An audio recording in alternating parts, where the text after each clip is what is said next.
हरिओम. खूब फावटी आमी पळयतात एखादो बायक घेवन रस्त्या वयल्यान वतात जाल्यार ताणें कांयच केल्लें नासतना सुद्दां रस्त्या वयलीं कुत्रीं ताच्या आंगार येतात. ताका एक एक फावटी सकयल उडयतात, चाबतात. ताणें तांकां कांयच केल्लें नासता. अशाच भशेन थोडीं मनशां आसता. आमी आमच्या वाटेन आमचें काम करीत वतात, पूण त्या मनशांक आमी सोंसना आशिल्ल्या भशेन तीं आमकां सतत कुस्कें कमेंट मारतात. आमकां अपमान करतात चार चौगान आमचो. आमकां दुखावपा सारके शब्द वापरतात. अशा वेळार आपणें कितें करचें? आपूण कांय करपाक शकना, तांच्या लेवलार वचून आमी झगडपाक शकना. अशा वेळार आमी कितें करपाचें? आमचे सुरेशबाब बामोणकारान ओविबद्ध केल्ले आसा मनाचे श्लोक कोंकणींतल्यान.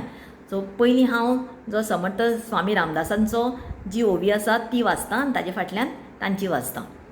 मना श्रेष्ठ धारिष्ट जीवी धरावे, मना बोलणे नीच शोषित जावे, स्वये सर्वदा नम्र वाचे वदावे, मना सर्व लोकां सिरे निववावे.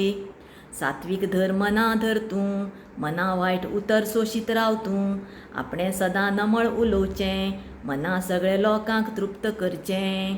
कठीण आसा, पूण असले प्रसंग आमकां सतत येतात. आमच्या नोकरी धंद्याच्या वेळार आमचे सिनियर्स असतात, तांकांय दिसता की आपल्या जुनियरांक कशें उलोवचें.